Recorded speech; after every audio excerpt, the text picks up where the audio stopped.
Love, love, love. What's that? You're about to find out. It's Couch Time with Sonja.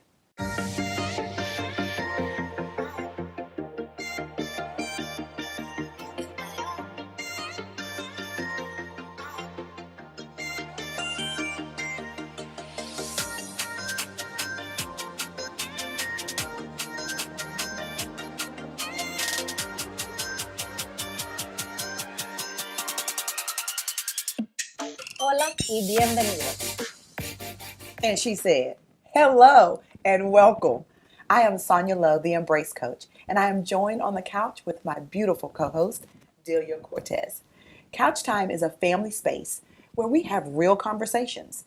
To know our mission and to keep up with what we have going on, visit us at couchtimewithsonya.com. Today is our first segment in our love series, and you want to be here for all of it, right? Whether you're single, married, or just love your dog like your kid. Some of the topics will be deep, some fun, and some full of good information, like today.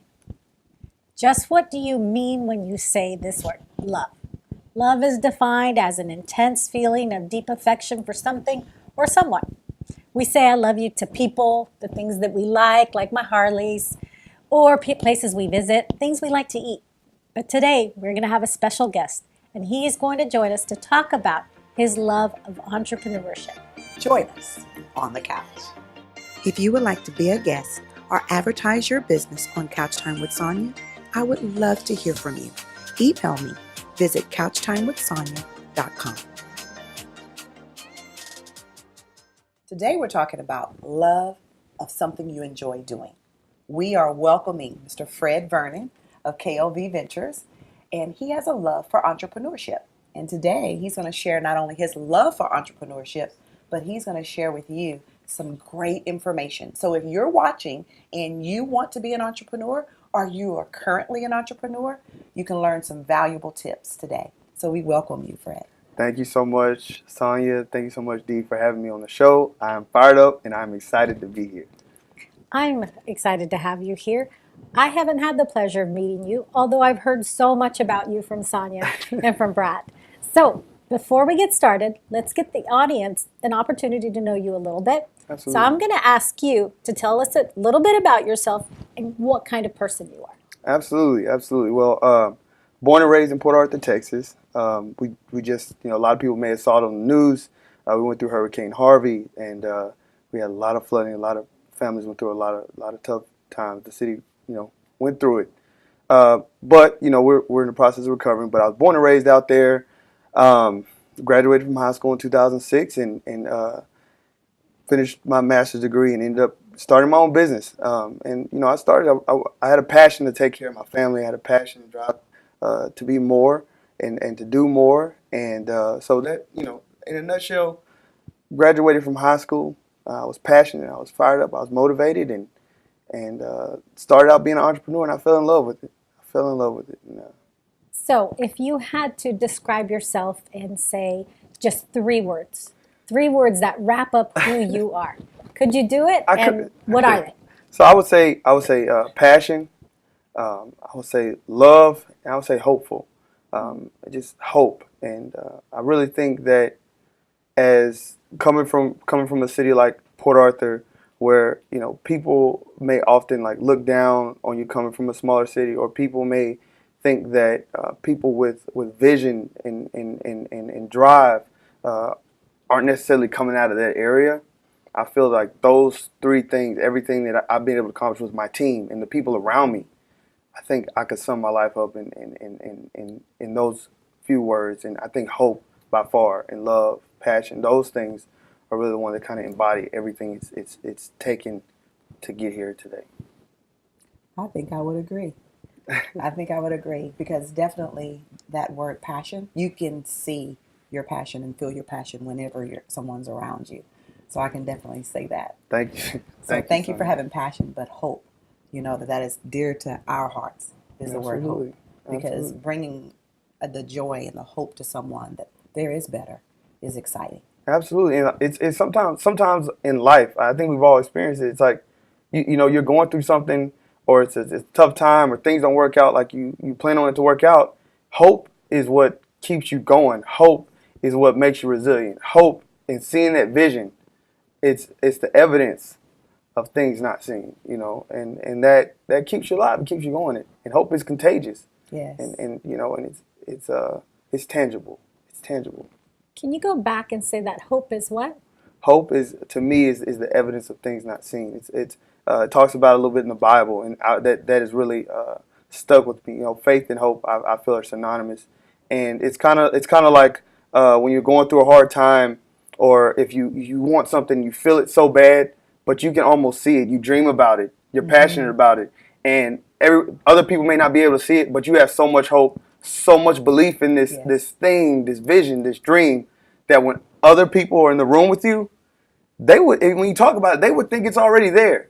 Yes. And God's established the universe in such a way to whereas when you feel something and you believe in it and you're hopeful for it, it kind of manifests into reality. When you speak it, when you feel it, and you know it, hope is one of the most powerful forces in the world, second only to love. Come on, now you're talking. You see why we actually have him on this segment during the Love series. Right. But you said something that was powerful. Hope is contagious. Yes. Contagious. And I can honestly say that it's contagious to see you and the energy that comes from you. And so we're just thankful. Thankful for you. It is clearly in your eyes. The passion that you have for what you do is very visible. Absolutely. I appreciate it. Thank you so much. What would you say is your key driving force to become an entrepreneur? What was that key driving force to become an entrepreneur? Well, originally, it started out. I remember I was 17 years old, and I was a senior at Memorial High School in Port Arthur, and I was walking home from school, and I come home and I saw this foreclosure notice on my mom and dad's front door. That right there it did something to me. And in where I was raised, it wasn't necessarily an obligation to go to college. It was kind of more like an option. Nobody had been in my family, so in my family had been to college, so it was more like an option. It was like, but you got to go to work. Whether you go get a trade or you go whatever it is, you just put your hand to it and you give it the best shot you got. But for me, it was a no-brainer. I didn't go to college. I went straight into the workforce and started welding. Became a welder, and right there, as a welder, I knew that, okay, I've got to help my family. I got to provide a better life for my family. And immediately, that has been the tone of my life. So everything that I've done up to this point has been, okay, provide a better life for my family. One day I'm going to have kids. Provide a better life for my kids. And that's kind of what spurred me. And then at some point, God comes into your life and He impacts you. And when you get impacted by God coming into your life, He combines that with what He put in you from the start. You may not even know it's there, but then when He impacts you, it awakens something inside of you, and it combines what's already there, and then He gives you the vision to go and do something. So I already had this drive to take care of my family, but when God impacted me and I got surrounded by my friends in college, then we had the ideas for all this business, and then that's when the vision and the hope came in. I got saved, and just everything just took off from there. And it's kind of like I wasn't even looking to become an entrepreneur. I kind of knew I wanted to start a business. I ended up having a business major, but even that was a journey and a transition. But eventually, we were able to start our business in 2012, and that's when that drive and that passion to provide a better life for my family kind of began to manifest itself as I began to grow and have a vision for my business, and I was able to get into the transportation business, and it just really took off from there. That's awesome. Well, and then you said transportation. Yes. So what really made you decide? How did you know that transportation was the right direction to take? Because, of course, being an entrepreneur, you can take several different directions, as we're entrepreneurs ourselves, so we totally understand. But what made you know that transportation was the right industry or the right direction? Excellent question, Sonja. So I always tell people, if selling cookies would allow me to have a better life, I would have been a cookie salesman. We've been talking about cookies right now. Mm-hmm. So I just kept my eyes open to whatever options were out there. So transportation is just what happened to fall into my lap, and I'll tell you all the story. So 2012, it was about my sophomore, junior year in college, Matter of fact, it was about my first time ever to get on the airplane. I was doing an internship in Dallas with an alumni from the school, Lamar University. So I was in Dallas with Bart Simmons, and he was able to show me entrepreneurship because he was a big time entrepreneur. So he showed me all these different things with Texas Power and TriStar Producer Services and oil and gas. So that was the first time I had seen it on a large scale like that. But the real impact, the real intervention from God came not from all this stuff that he had, what he was doing, but from when I was actually on a basketball court.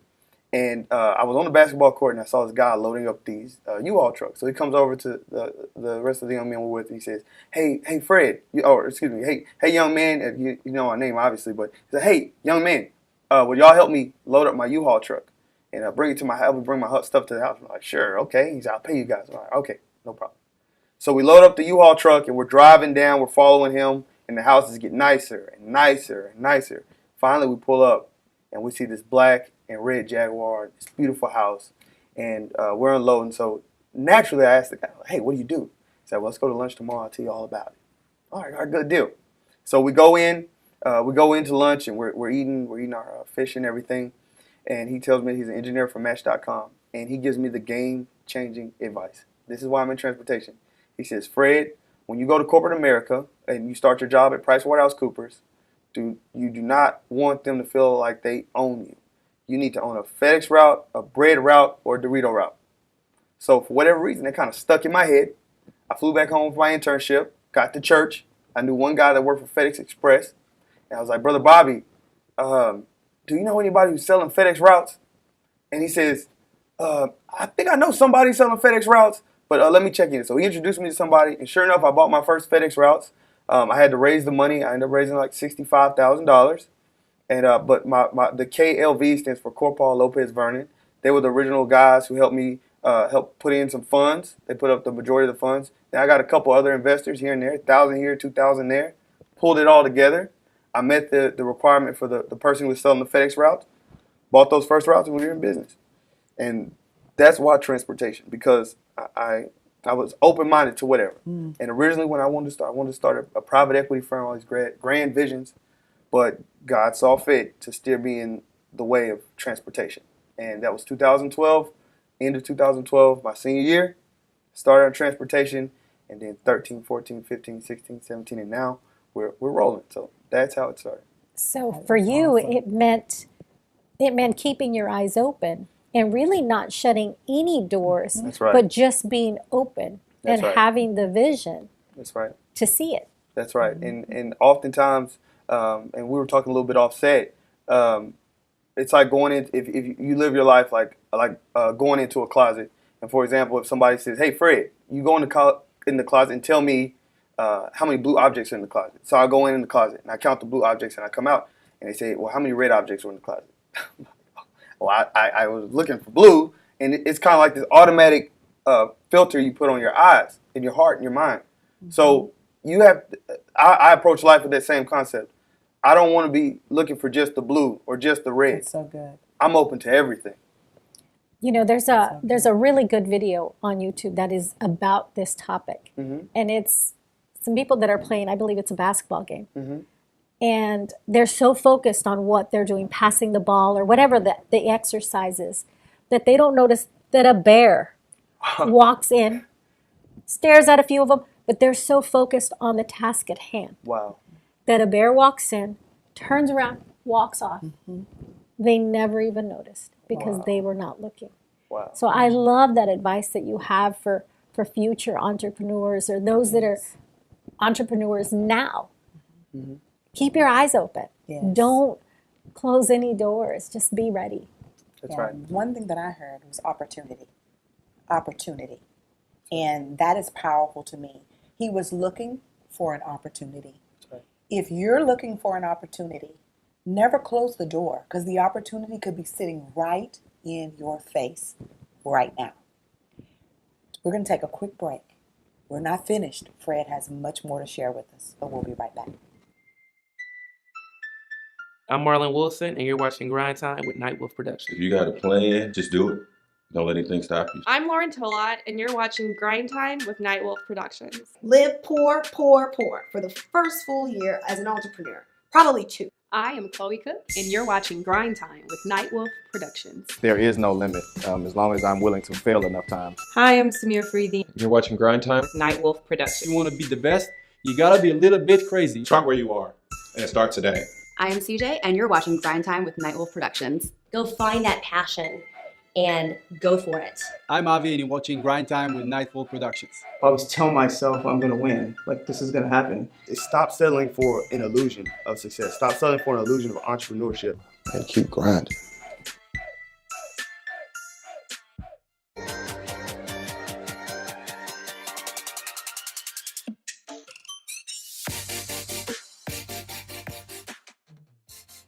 Welcome back.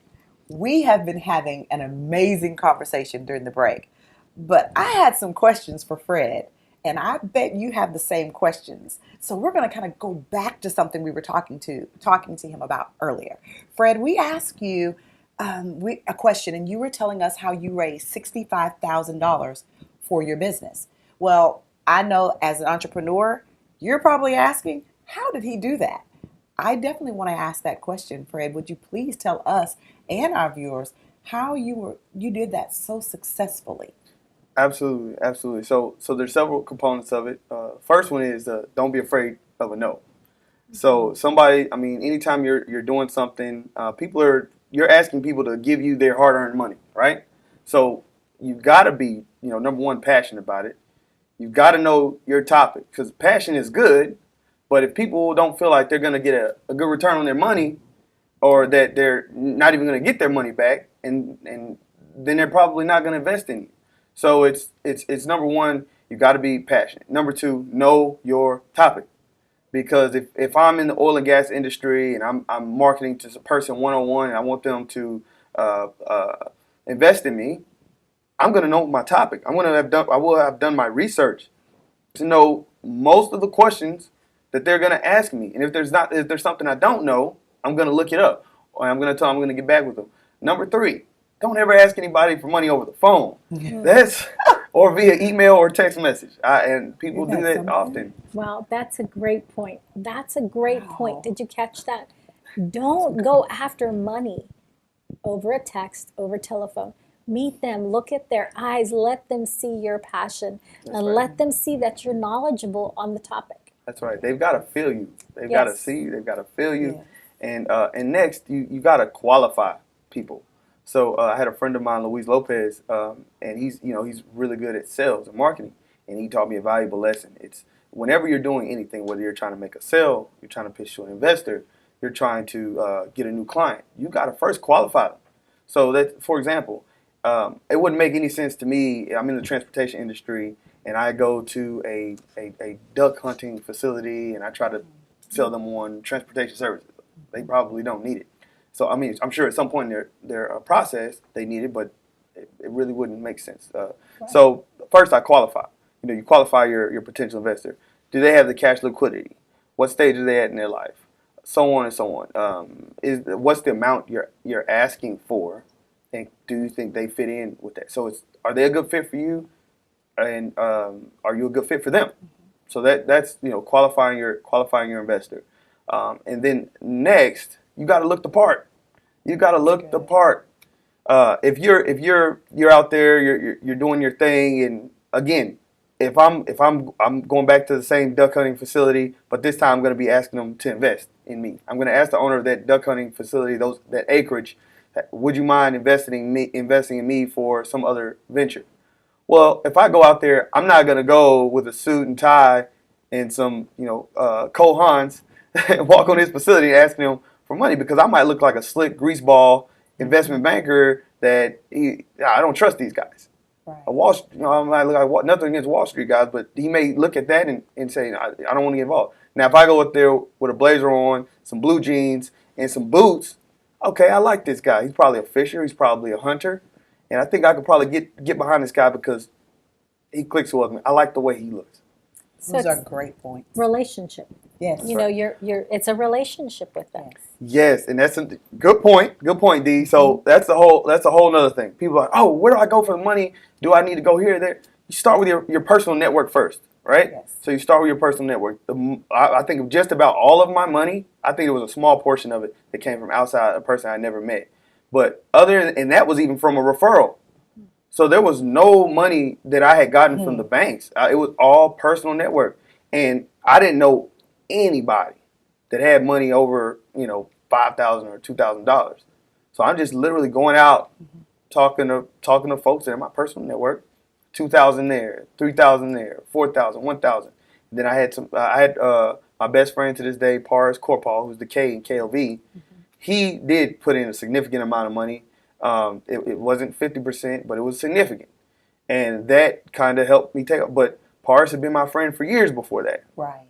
It's friendship, like you said, relationship. That's it. But what I honestly love is that you didn't walk in looking for this large lump sum. That's right. You walked in looking for support, whatever that support looked like for that person. That's right. That believed in you.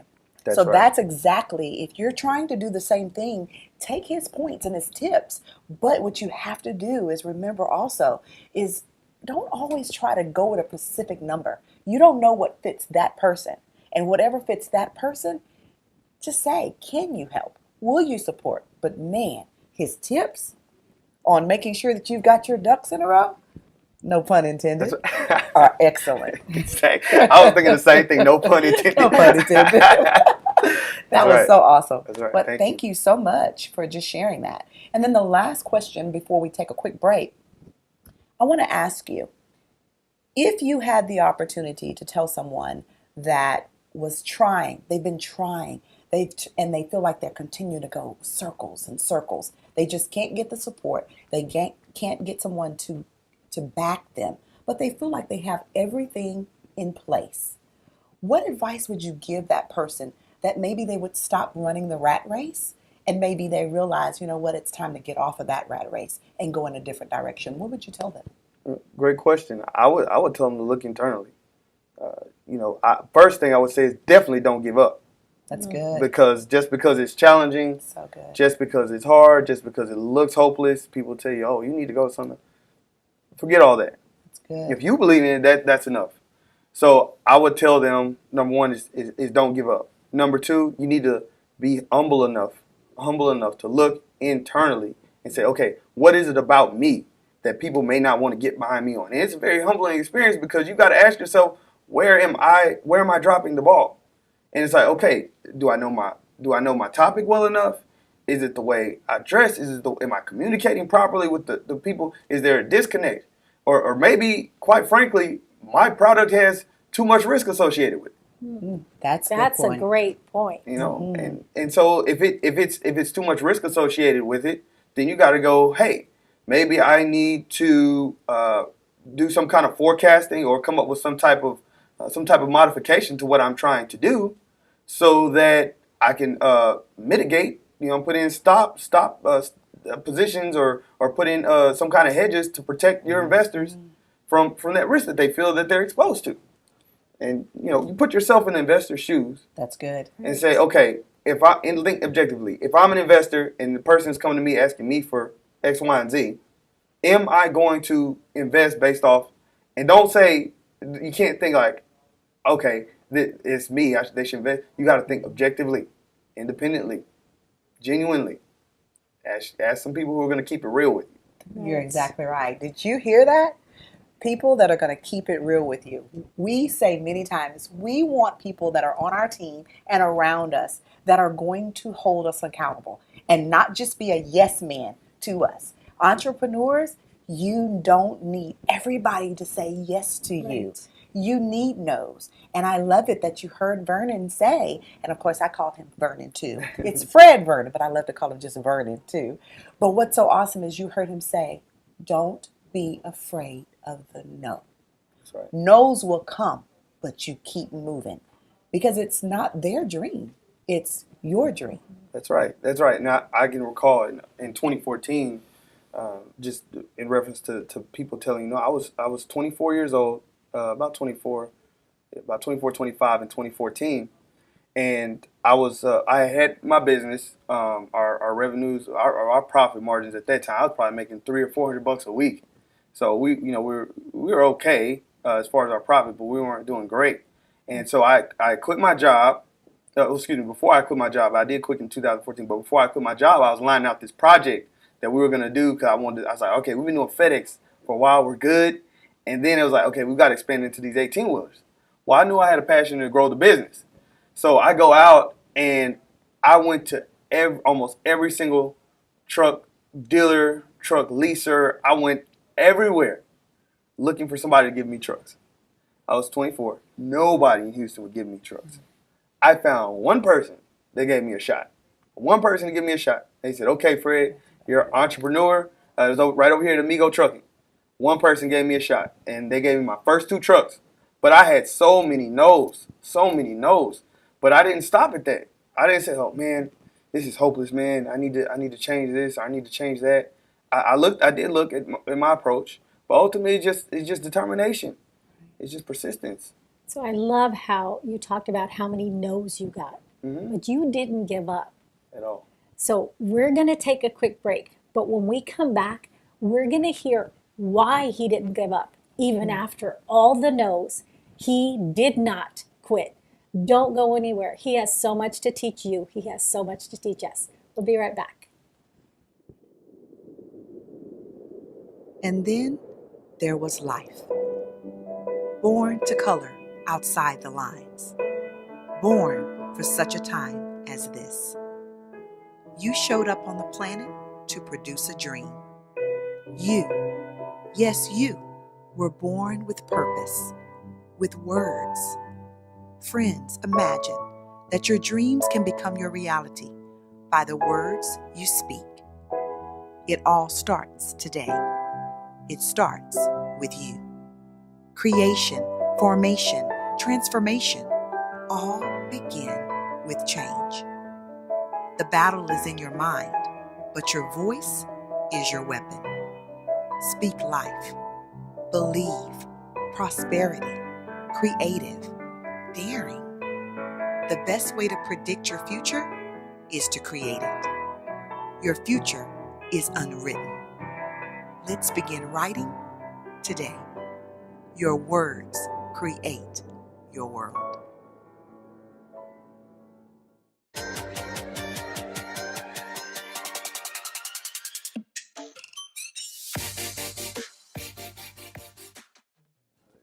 We're back.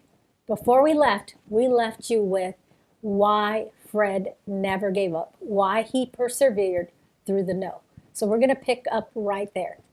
Keep the story going. Absolutely. So in 2014, after I finally knocked on all those doors, and Mr. McDaniel over at Amigo Trucking gave me my first 2 trucks, he gave me my shot, I ended up quitting my job at that point. So so if you can imagine, What were you doing? I was an accountant at PricewaterhouseCoopers. So I finished I was a business analyst, but I was a business analyst there at PricewaterhouseCoopers, and I was kind of like monitoring transactions, purchase price allocation, so that kind of stuff. It kind of fits in good with what I'm doing now. But so while I was there, I quit my job. It was a good job. I enjoyed the firm, but I quit my job. But while I was there, I had a senior ranking individual in the firm told me that when I quit, hiring me was the worst mistake of his life, and that when I leave, I'll be coming back for him for a job. And so you can imagine how that was a little, riveting. I had a lot of anxiety leading up to the day I quit my job, but I ended up quitting my job nonetheless.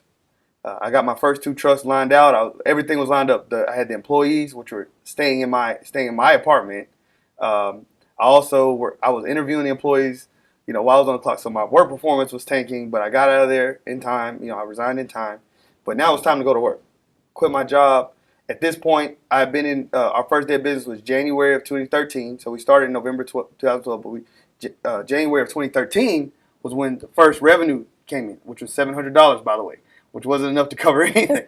So 13, January 2013, we started rolling. So at this point, it's March 2014. So my profits were probably $300 to $400 a week. So we're not making a ton of money. So I quit my job, got my first 2 trucks. We were supposed to start rolling, and it all fell apart. It all fell apart. And I kind of, of course, it's kind of riveting. It hurts. It's like, man, I quit my job. I got the universities looking at me that I came from was like, are you sure that's what, did you make the right decision? I've got my family supporting me, but at the same time, I mean, I just quit this job, this great job. And then, you got friends, you got all these folks around you, got the people at the firm, like, this guy's crazy. But I still kept on, but the opportunity fell through. Which means you probably had a whole lot of naysayers Yes. that were, I told you so, Yes. and we know how that goes, right? Absolutely. And the way you deal with them, you should be so focused on what you're doing. If the information or the communications that you're getting is not conducive to your success, disregard it. However, you still have to be cognizant of information that's coming in that may not necessarily be what you agree with, but it's still constructive. And so it takes wisdom to kind of differentiate from the information or the people who are trying to tear you down, that's a naysayer, versus the people that have your best interest in heart, but they're kind of telling you this so they can help you out. So you have to differentiate that from that. But nonetheless, I got my 2 trucks. The opportunity we started for didn't go through. So I spent about 2 weeks scrounging, looking for more work. I actually paid the drivers $500 each to kind of stick with me. I'm going to figure this out. Just stick around. And so that went on for about 2 or 3 weeks. So finally, we got another opportunity to try out. So because I'm 3 weeks, I'm not working. I've got my apartment lease is about to expire, probably about August. But we'll get back to that. So we finally started working for this new company, Regional Associates, hauling jet fuel for the federal government. We're delivering to the airports around the state. So at that point, we were making about 92 cents a mile for hazmat. That's not good. Hazmat should make about $3.50, $4.50, even higher and above that per mile. So we were making 92 cents a mile. So we weren't making almost anything. So we started hauling. 90 days, the truck started breaking down. Drivers were stealing fuel. Just a lot of things. Because I'm new. It's equivalent to you going and starting a trucking company tomorrow. Right. Quitting right. whatever and just going to start a trucking company tomorrow. It's a lot of stuff. It's a learning curve, right? A lot of learning. A lot of learning. Yes. So we had FedEx, but that wasn't like DOT regulated and all that good stuff. It didn't have all the complexities associated with it. But nonetheless, I jumped into it. And so we started hauling, fired in 90 days. August, September, back out on my heels. And I'm like, man, what now? What now? So let me go back. So you lost the first opportunity, got another one, and then were fired from that 90 days later? Yes, ma'am. But you didn't give up. Did not give up. And just to kind of, that place I was in, I'm not going to say it was a dark place.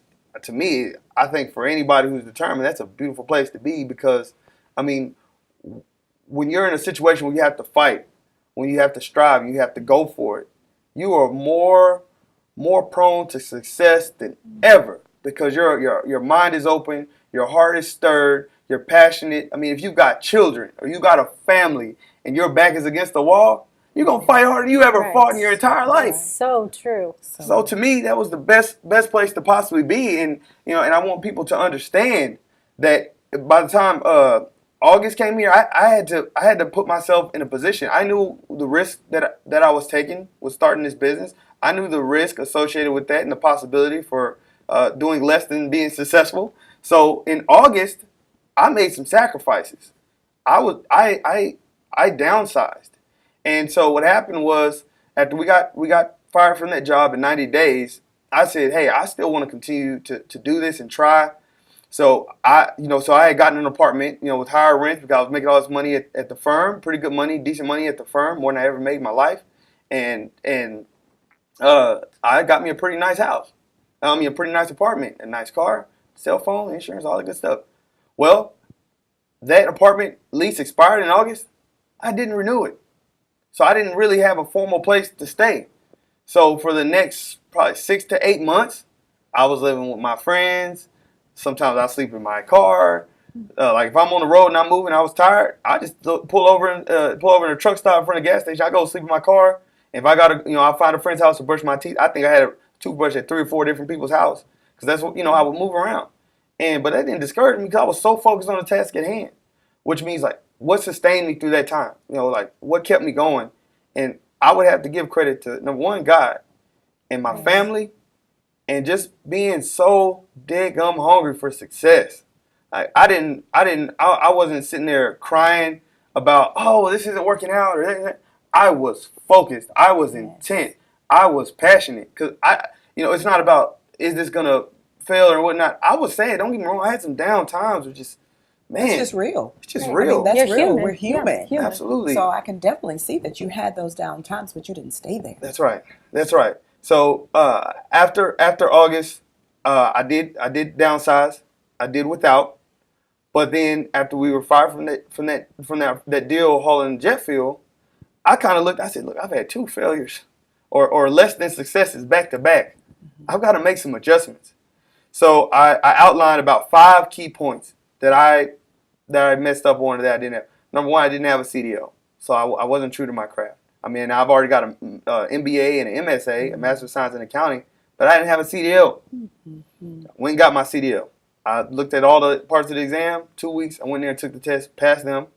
Took my CDL, got in an 18-wheeler. No driving experience. Signed up for my test. Wow. And wow. I was out here on 610 in an 18-wheeler. And I'd never driven it before. And I hopped in that 18-wheeler. The first time I took the driving part of the test, I didn't make it out the parking lot because I didn't do the air brake test and some of the parking. I couldn't parallel park. But I failed it. But the second time, I went and got me a little practice. I took a 30-minute practice test. Actually drove a truck around a little bit. Then I came back the second time and I passed it. So then I got my CDL. I researched how could I get work for those trucks and increased my cent per mile from 92 cents for hazmat to about $2.25 a mile for non-hazmat. So researched a good place to get my drivers. I researched how to be compliant with DOT regulation. I filed for my own operating authority. And I did checked all those boxes. I dotted the I's, I crossed the T's, and I went for it again. Well, I had a company come in, and they changed the game. They helped me. So after I was fired from that job, I went back to Amigo Trucking, and met with Michael, who was the chief operating officer over there at Amigo, and he was able to show me a group that could help me solve a lot of those problems that I identified. And I got with that company. I got 2 trucks. Got another 2 trucks this time. I saw my maintenance. They saw my maintenance issues. We got a national maintenance program. I got a staffing agency that kind of helped me out with staffing. I also did my own personal recruiting. We got our own authority, and then we took off. So coming into 2015, now I've got 2 trucks running. FedEx is growing a little bit. And just going back to those naysayers, on top of 2014, while I was going through this downturn from May to August, September, everybody at FedEx was laughing at us because we were the newest contractors on the block. And they were like, oh, these guys ain't going to be here longer than 6 months. They're going to fail. Right. And it happened. You're going to have to tell people that tell you that. But by the time the second month in 2015, FedEx had grown, and we were well on our way to being the second largest contractor up there in Southeast Texas. So awesome. Absolutely. And so we were growing. Our FedEx operation was growing. We went from 2 trucks to 5 18-wheelers. So we got our FedEx operation by itself. Now we've got 5 18-wheelers in 2015, and it kept going up from there. We did have another hiccup along the way, in 2016.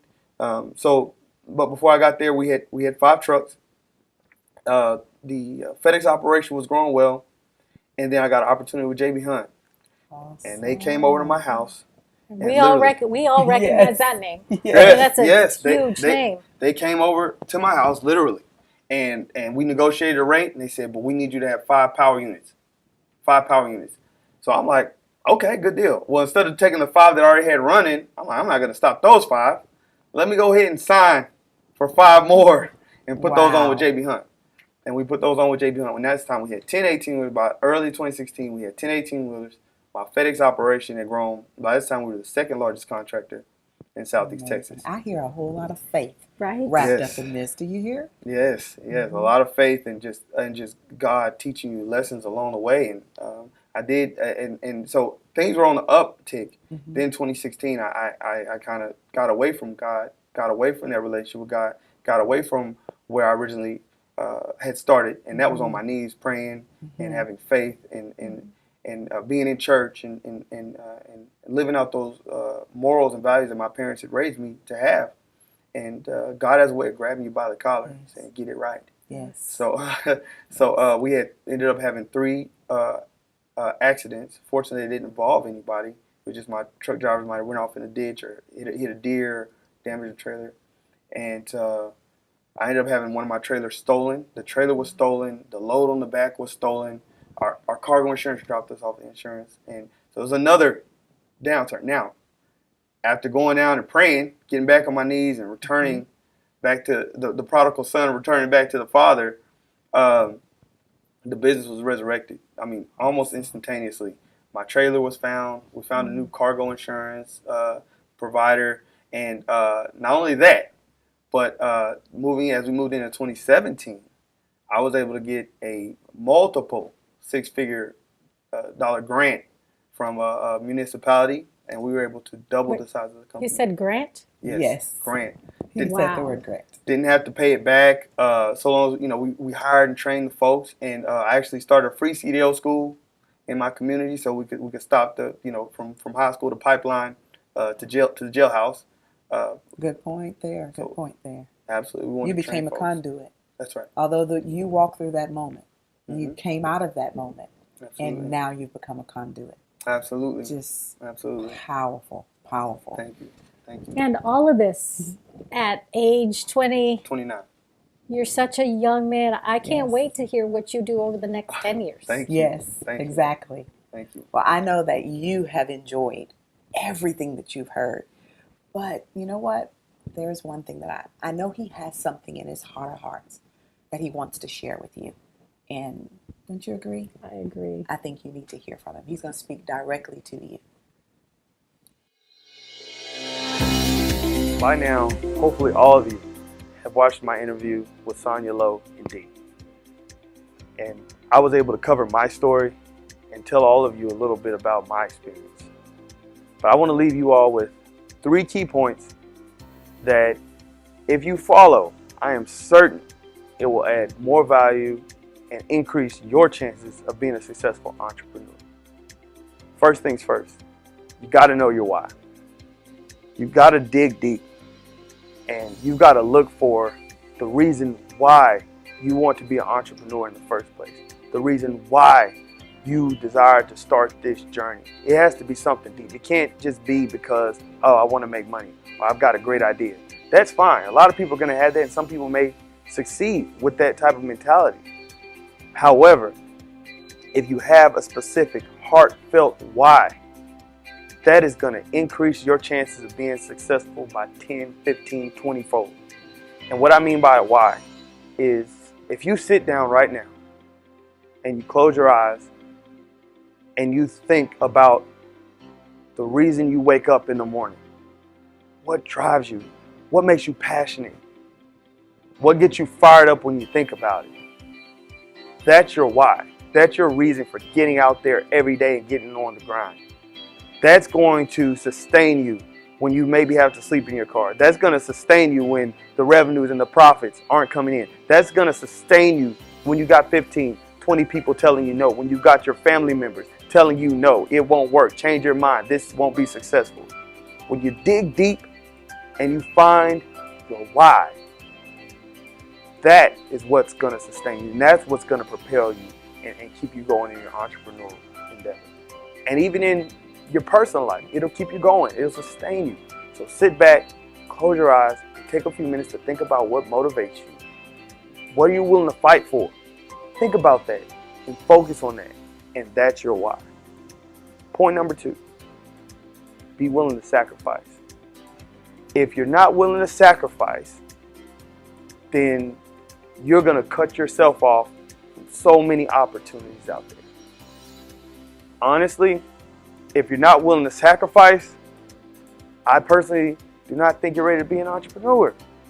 But for those who are willing to sacrifice, for those who are willing to get after it, I say I'm cheering you on.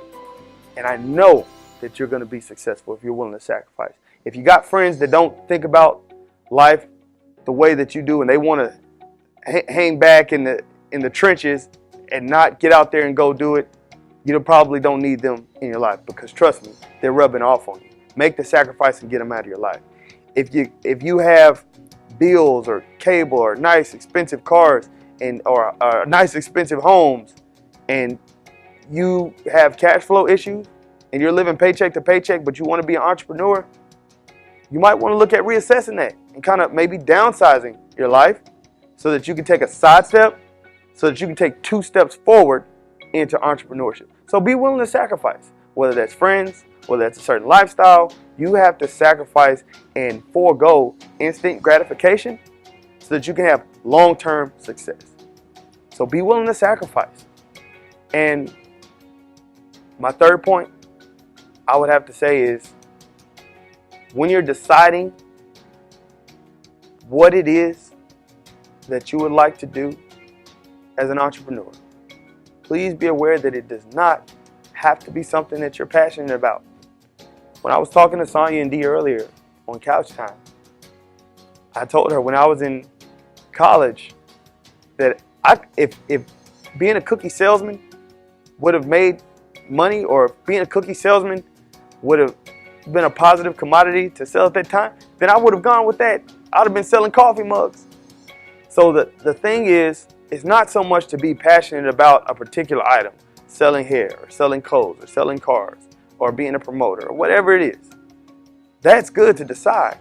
But at the end of the day, you have to go for the goal. You have to go for what's good, what's profitable, what makes sense, what can you raise money for. So be realistic in when you're choosing what it is that you want to do. Does it fit your skill set? And if it doesn't fit your skill set, can you acquire the talent, the resources, the individuals that can go and help you out and form a successful business with that in that particular structure? So if you don't necessarily feel like you have the talent for it, but you're good with people and you feel like you can bring people and investors together, then go ahead. You can go in whatever avenue you choose, but just make sure that you have the resources to go out and accomplish that. So I want everybody to understand this. Is you don't have to go out and do something that you're necessarily 100% passionate about to be an entrepreneur. You can go out and do something that fits partially your skill set, but you surround yourself with the people who can fulfill those needs and those desires and those necessary skill sets to be successful in that particular realm of operation. For example, myself, I'm not very good at driving trucks. I'm not even very good at understanding regulations and things of that nature, but I'm good at bringing people together. I'm good at raising money. I'm good at getting people to believe and hope in something. So please understand that it's not 100% necessary to design a business that you are 100% passionate about, but you do have to have a why. Going back to the first point, you have to have a why, and that why will sustain you when you get ready to start your business venture. So just a quick recap. Have a why, be willing to sacrifice, and understand that you don't necessarily have to be passionate about the thing that you are doing or going to be an entrepreneur with. So with that being said, I hope this has been beneficial to you all. I thank you for tuning in, and my name is Fred Vernon, and my story matters. CEO Delia Davis is making history by becoming the youngest African-American female to own a television station in the nation. Along with her colleague, President Crystal Holmes, these women are becoming a part of the 1.3% African-American television station ownership. Get ready for iconic television, an all-new channel coming to your TV on KVVV channel 15.10. Covering Houston's local inspiration, entertainment, health, wellness, fitness, family, visual artists, comedians, and more. Streaming 24/7 on iconictelevision.com. Be sure to stay tuned for the latest and greatest on Iconic Television, where everyone can be iconic. How do you define freedom? Is it health? The ability to call a board-certified physician 24/7, 365 days a year. The ability to eliminate all future copays. Is it wealth? Cut your years to mortgage payoff by more than half and save hundreds and thousands in interest on mortgage, car, and other loans. Is it the gift of college scholarships for every child? Earn guaranteed scholarships at more than 360 private colleges and universities in 45 states.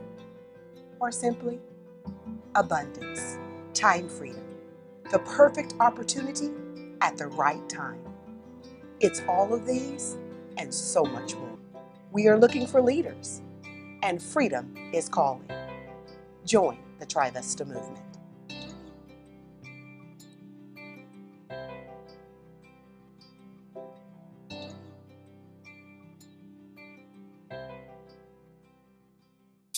If you would like to submit questions or topics for the show, send us an email.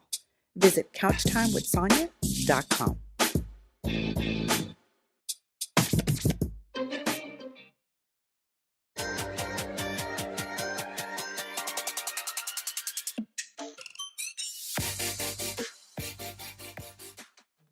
Wow, what an amazing young man we've had here today. Yes, I would definitely say that. This has been an amazing show. It has been information-packed. But Fred, we want to tell you thank you so much for joining us on the couch. Thank you, Sonja. Thank you, Dee, for having me. I've had a good time, and I've had a great time talking to both of you. So I'm looking forward to the next time. You got it. We will have a next time, and it will be soon. But you know what? I really don't think there's anything else that needs to be said. Thank you for joining Couch Time, and we'll see you next week.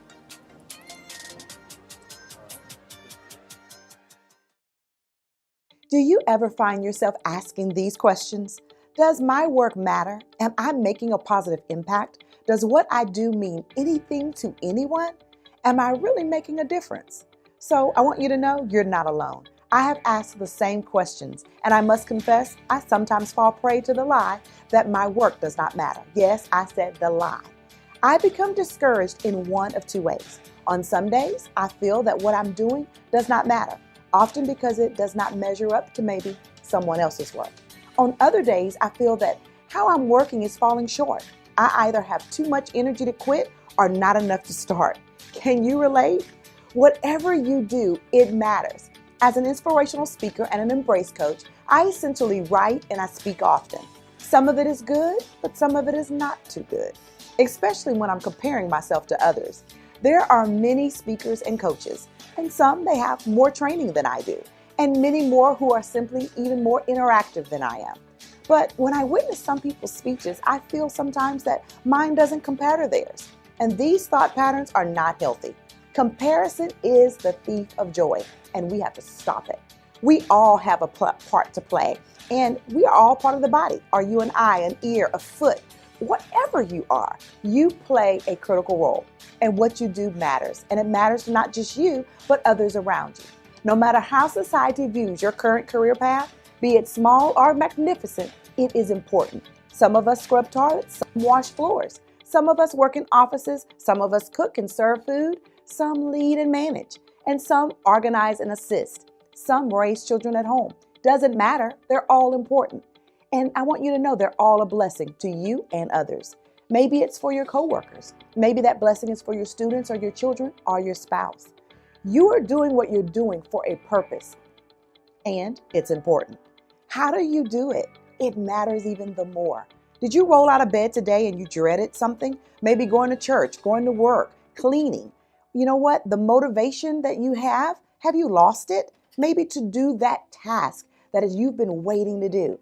I want you to know that it can change. It's easy to get burnt out on our jobs. Sometimes it's society deems things to be fulfilling, but they may not be for us.